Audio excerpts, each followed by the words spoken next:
Hey everyone, I wanted to come on here and talk about Raw from this week. I'm not going to do everything, but I'm just going to do certain things that I want to talk about. So, the Trish heel turn, honestly, I don't really know why they're doing the Trish heel turn, because I don't think it will work, to be honest. I don't think the crowd will boo her.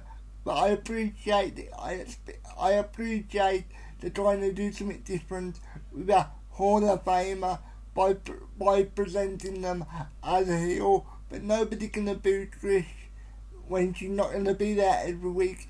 And let's be honest, a lot of the people that are gonna go to these shows, they're not gonna be able to see Trish probably ever again live. So if they like Trish, they're gonna support her, but I guess we're going to have to wait and see.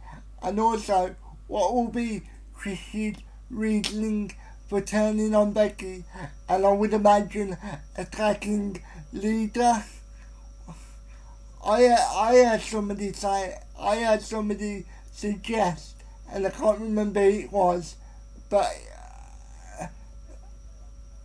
they recommended maybe Lita was in on it, and she wasn't attacked at all, and it will be Trish and Lita versus Becky and somebody else. I remember who said it now. I think it was Dan from the Wrestle Talk podcast.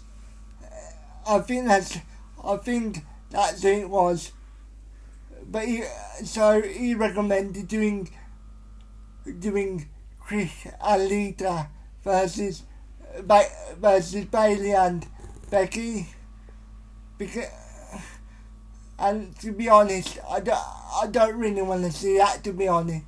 I would be more interested in having Becky bring up somebody like Roxanne or Roxy, whatever you want to call her, from NXT.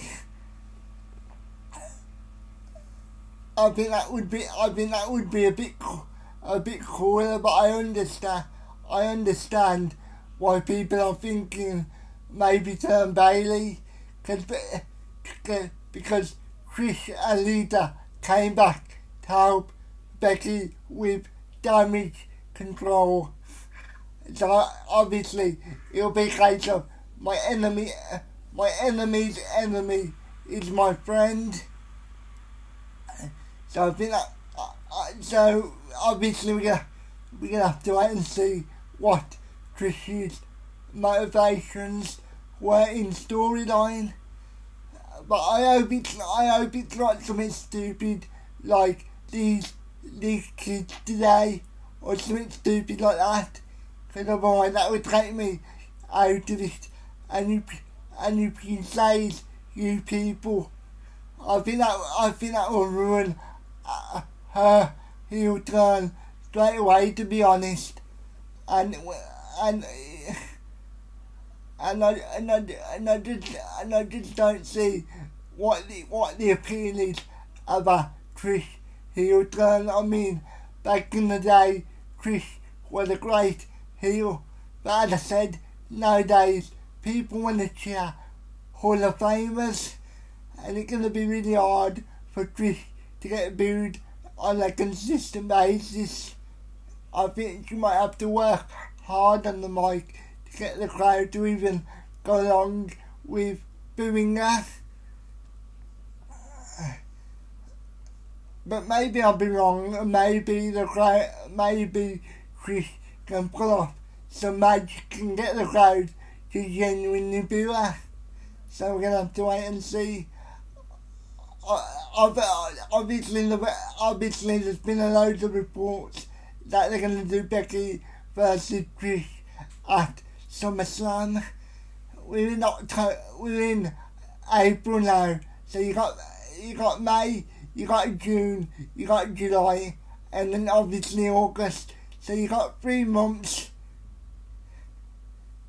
I don't want to wait 3 months and see Becky versus Trish.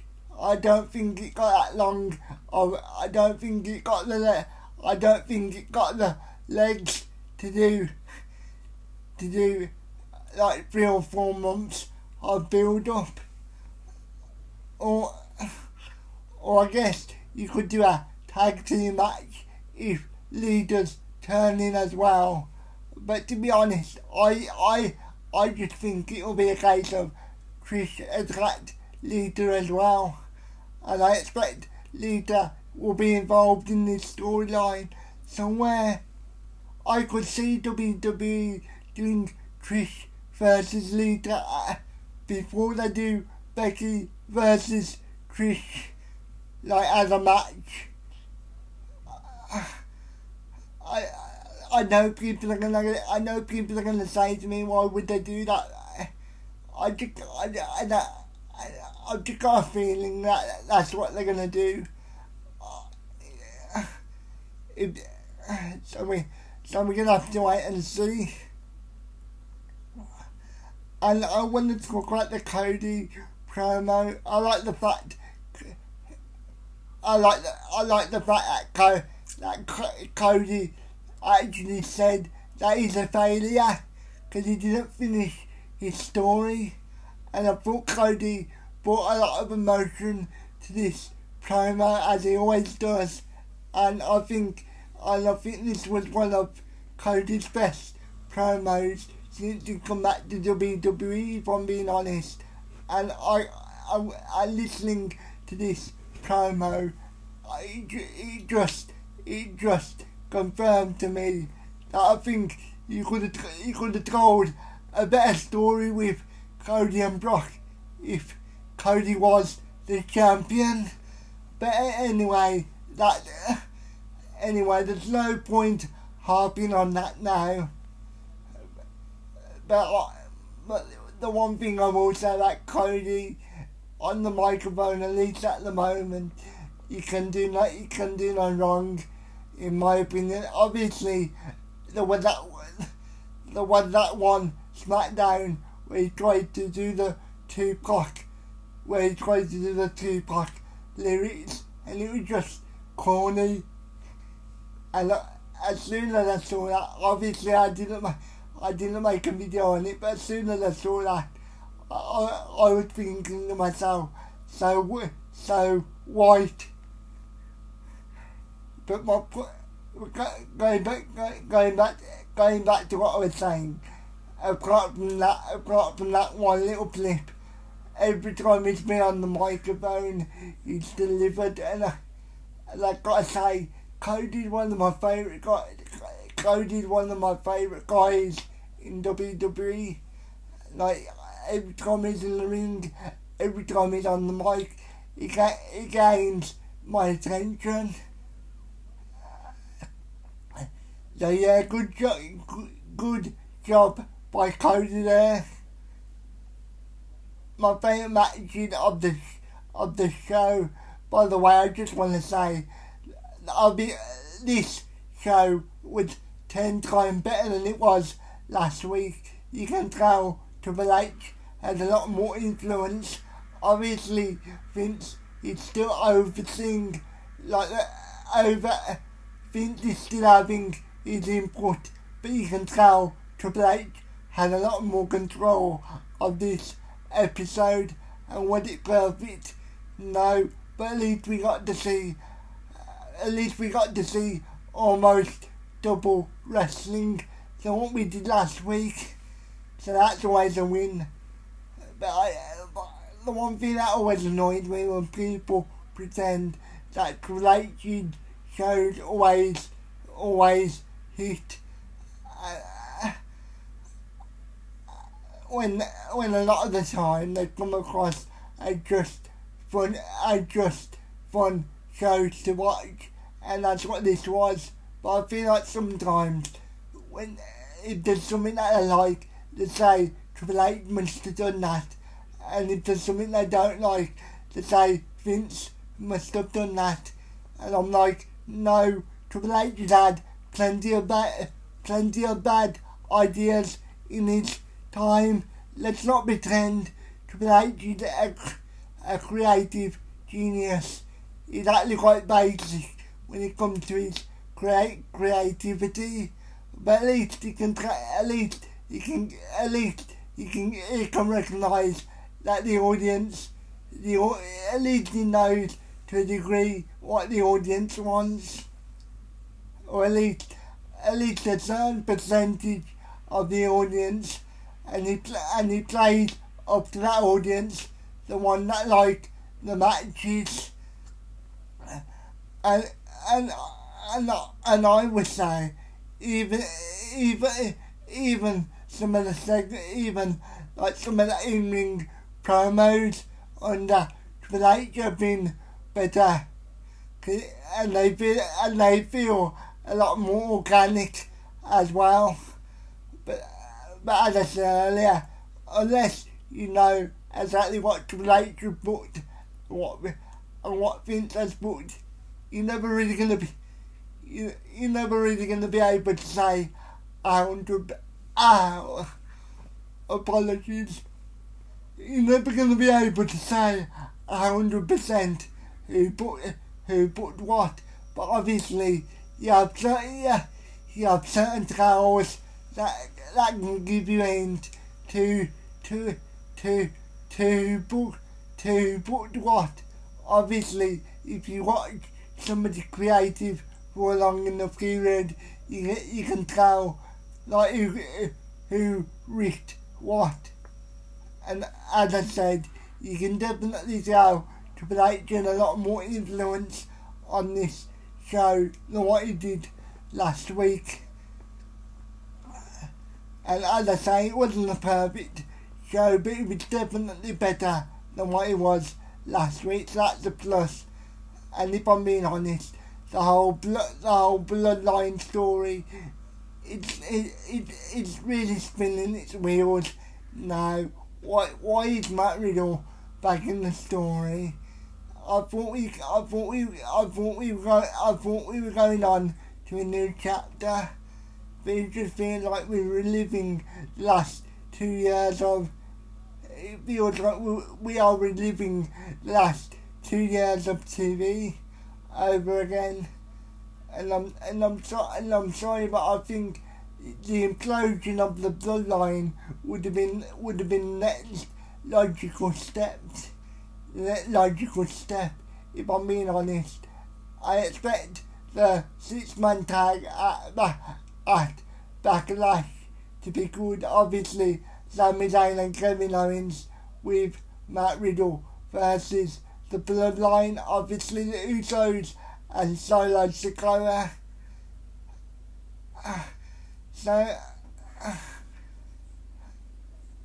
And obviously we got the Ray and Dominic stuff. Honestly, I could care less about this storyline. It's getting a good reaction from the live crowd. Good for them. But in terms of my personal enjoyment, I think it sucks, to be honest. I think Dominic is terrible. I appreciate he's probably trying his best, but he doesn't come across as somebody that I want to hate. If you know what I mean, I'm like, okay, do this story and then move on. And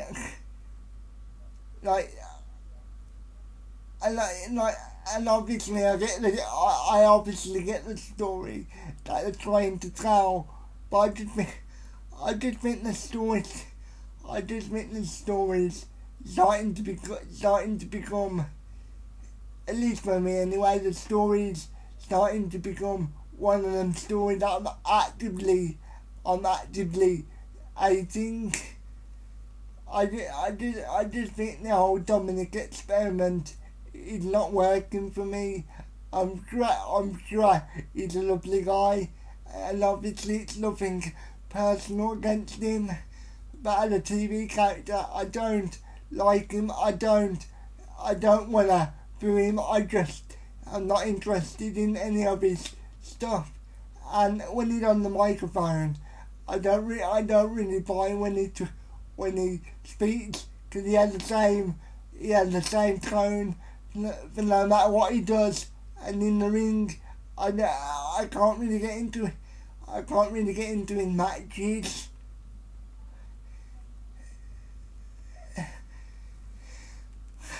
I tell you what I am looking forward to. I am looking forward to when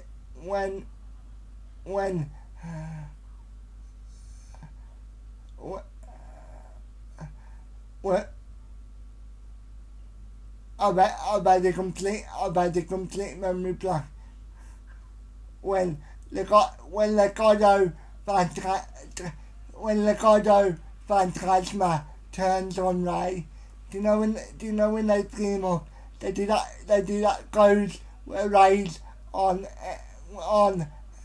and when Ray's on his shoulders, and they do that goes.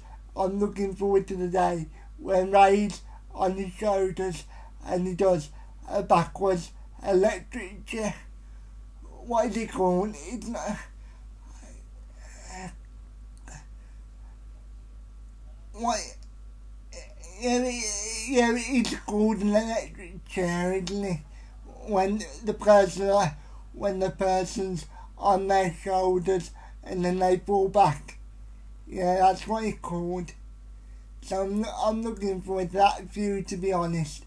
And I think Santos Escobar will be a better opponent for Ray. So that's what I'm looking forward to be honest. As I said, no personal feeling towards Dom, but as a TV character, he's just not working for me. But obviously the live crowd like it, and a lot of other people seem to like it. So fair play to them, but I personally don't. So there you go.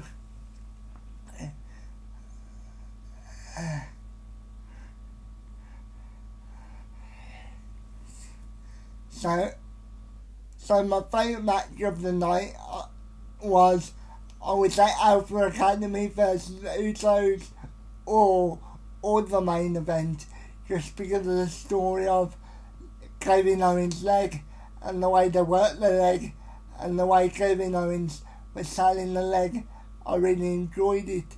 But in terms of excitement, I think you have to go with Alpha Academy versus the Usos.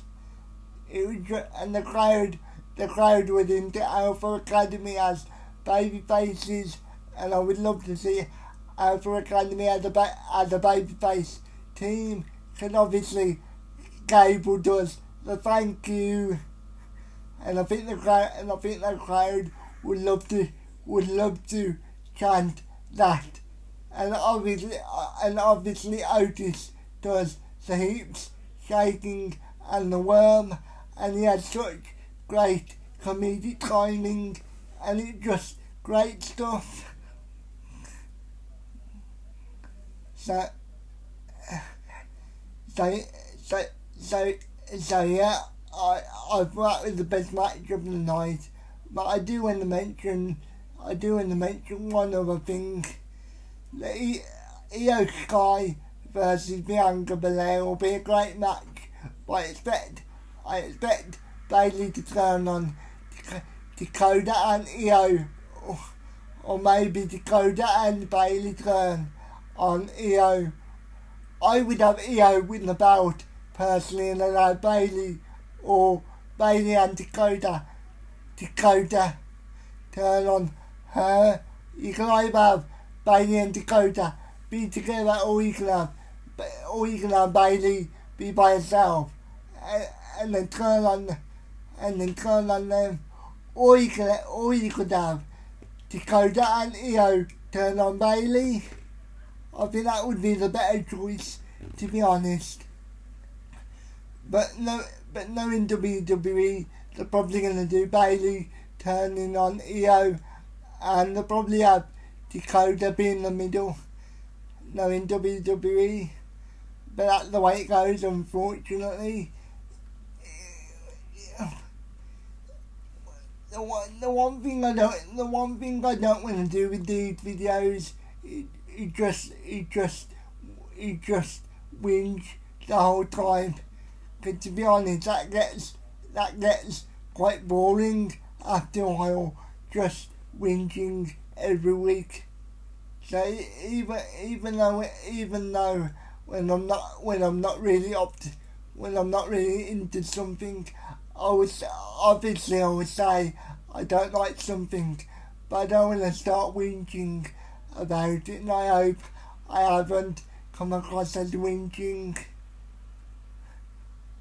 Because at the end of the day, it's pro wrestling. It's not that deep. It really isn't. So as I was gonna say, I'm looking forward to the match of Bianca Belair versus Io. I don't even think realistically Io will win the belt. To be honest, that's just what I would like to see. But I know WWE will probably give Bianca the record of the longest Raw Women's title reign, because they like people to break records. So speaking of breaking records, I'm just gonna say this. I feel like Roman Reigns and the whole story surrounding him. I just think it's starting to become a bit stagnant for me, and I don't know why I didn't bring this up last week, but I don't know why Adam Pearce or the referees even, I don't know why they haven't smartened up to the Roman Reigns formula, because in storyline they should know that Roman Reigns has interference every single time. So why wouldn't they, as the GM and as referees, have something to combat the bloodline? Like, why not have another referee out there at ringside, or why not have Adam Pearce say if anybody gets involved in Roman title matches from now on, Roman loses the belts. Because every single Roman Reigns title match since SummerSlam, it's been like, we can have a back and forth match, and then we'll have the Usos, and then we'll have Solo, and then we'll have somebody else come down, and then it would turn into interference city, and then Roman will retain.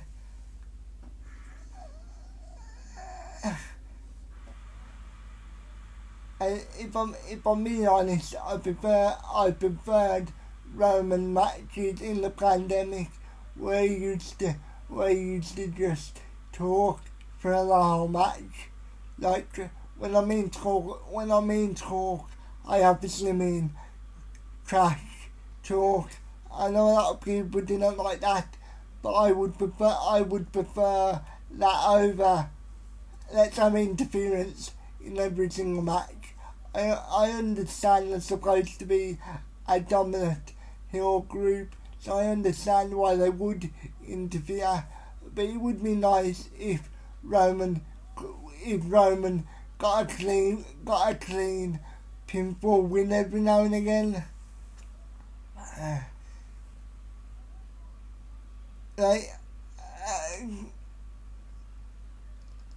So let me know what you think about what I've talked about.